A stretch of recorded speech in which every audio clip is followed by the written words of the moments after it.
Your Honor, this document violates the original document rule. First, it is a photocopy. It is not even a photocopy of anything that is certified, Your Honor.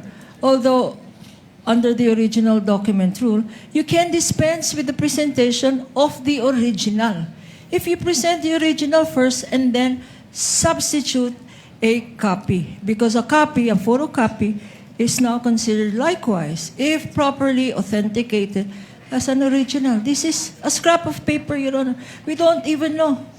General Appropriations Act of who? Of which administration?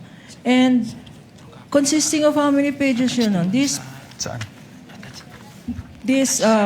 particular document, Your Honor, should not even be testified to because we don't know its provenance.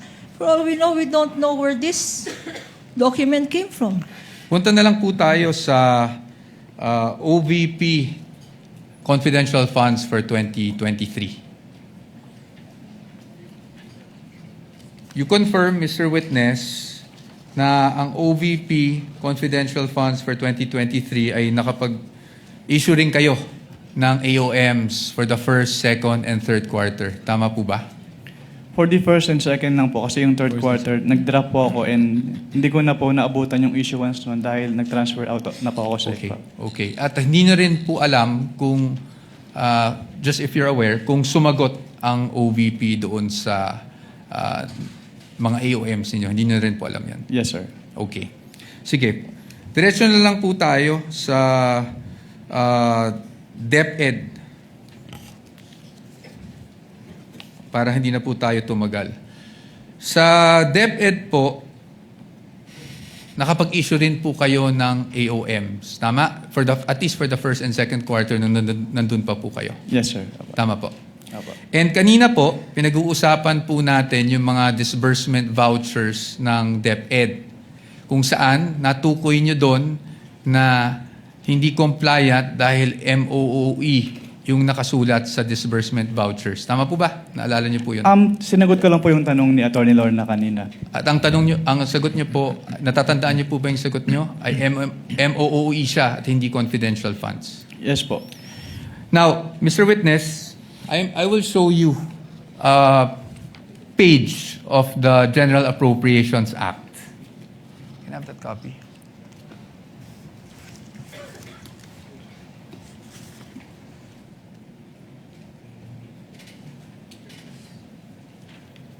And for reference, Your Honors, this is Exhibit D-1-14-DE, Your Honors. And D-1-42-DE for the defense. Counsel may approach the witness as well as counsel for the panel of prosecutors. Ito lang, ma'am. Titignan ko. So, dito po, sa page 376, volume 118, number 52, General Appropriations Act FY 2023, klarong-klaro po na ang confidential, intelligence, and extraordinary expenses is under maintenance and other operating expenses, which is the MOOE. Pero if I may clarify lang po kasi, Yes po. yung MOOE kasi is very broad. So Yes hindi po. lang confidential fund yung covered niya. Apo, we will get to that, Your Honor. Your Honor, please. DV. Saan nakasulat? Thank you. Kaya po dito, sa ating naging disbursement Your voucher, Honor, with due respect to counsel. yes, of With course. permission of Manifestation Attorney again in the Poa, yes. document. Again, this Observations document, and manifestations, counsel? Your Honor, this document violates the original document rule. First, it is a photocopy. It is not even a photocopy of anything that is certified, Your Honor. Although, under the original document rule, you can dispense with the presentation of the original. If you present the original first and then substitute a copy, because a copy, a photocopy, is now considered likewise, if properly authenticated, as an original. This is a scrap of paper, Your Honor. We don't even know. General Appropriations Act. Of who? Of which administration? And consisting of how many pages yun on? Saan? This particular document, Your Honor, should not even be testified to because we don't know its provenance. For all we know, we don't know where this document came from. Your Honors, may I We comment? object, therefore, to this document. Maybe Your comment? Honor. What is the comment of Attorney Poa? Your Honors, the copy we are showing is actually a certified true copy of the Commission on Audit, certified by Davin E. Bakay. Your Honors. Certified true copy of the part of the GA? Yes, Your Honors.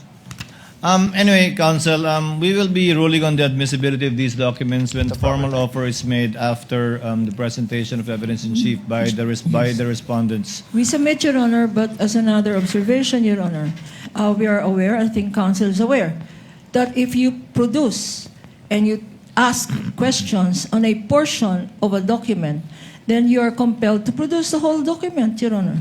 We want this on file. Produce the whole GAA. For all we know, Your Honor, there may be provisions in that GAA which contradicts the provision he's saying. So he is compelled under the rules, Your Honor. In addition to the rules of admissibility, he is compelled to produce the whole GAA. And we want that on record, Your Honor. Presiding officer has already ruled the manifestation and objection of the counsel is duly noted. Counsel may proceed. Thank you, Your Honor.